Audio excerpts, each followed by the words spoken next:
Nag-emergency landing po sa Cebu ang eroplano ng Cebu Pacific na biyaheng Cagayan de Oro matapos makaranas ng technical problem. Sakay ng eroplano ang GMA News team at narito ang exclusive report ni Steve Dailisan.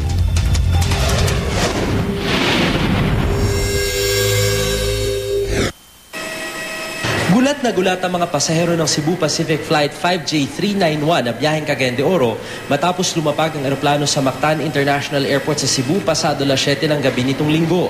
Kabilang ang GMA News team sa may 172 na pasahero ng eroplano. Paglapag, saka palang inanunsyo ng piloto na may technical problem daw ang eroplano. Bago nito, 2 oras ding nasa himpapawid ang eroplano.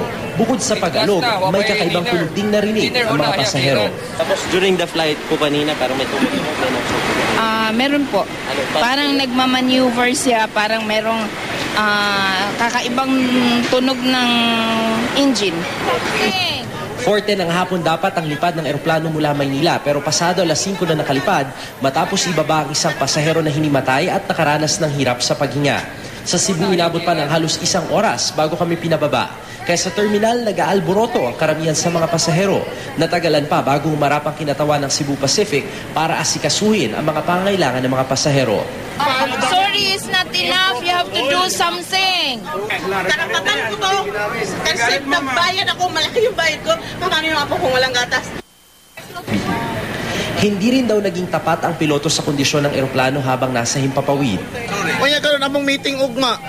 Dagan may appointment, trabaho pa ugma. Nagpahanda naman ng pagkain ng Cebu Pacific pero sa labas pa ng airport ito binili kaya marami namang food station sa loob ng paliparan kaya natagalan. Umaangal din ang mga pasaherong babiyahe pa mula Cagayan de Oro patungo sa mga kalapit na probinsya.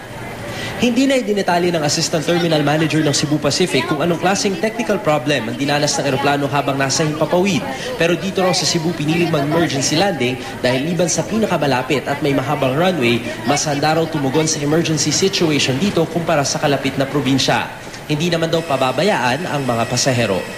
Kung gustong maglipad ngayon, they can fly. Pero dun sa mga pasahero na ayaw, choice po yan ng pasahero, sir. Kita mo naman si ma'am, gusto niya mag-depart ngayon, sir, di ba? So we cannot hold on that. Mag-alas 10 na ngayong gabi at ngayon pa lamang makakapagkukunan yung ilan sa mga pasahero dito. Yung iba, inihanap na raw ng hotel dahil bukas na lamang daw sila lilipad ng umaga. Pero gaya namin at yung iba pang mga pasahero dito, nag-aabang kami ng rescue aircraft mula naman sa Maynila na inaasahang maglilipad sa amin patungo Cagayan de Oro bago maghating gabi. Pero habang wala pa yan, dito raw muna kami mananatili sa lounge nitong Mactan Airport. Sa isang text message, sinabi ng pamunuan ng Cebu Pacific na isasakay daw ang mga pasahero sa kasunod na eroplano. Binigyan din ng pagkain at travel voucher sa mga naapektuhan ng aircraft situation. Humingi rin sila ng paumanhin sa mga pasahero. Mula rito sa Cebu, para sa Unang Balita, Steve Dailisan reporting.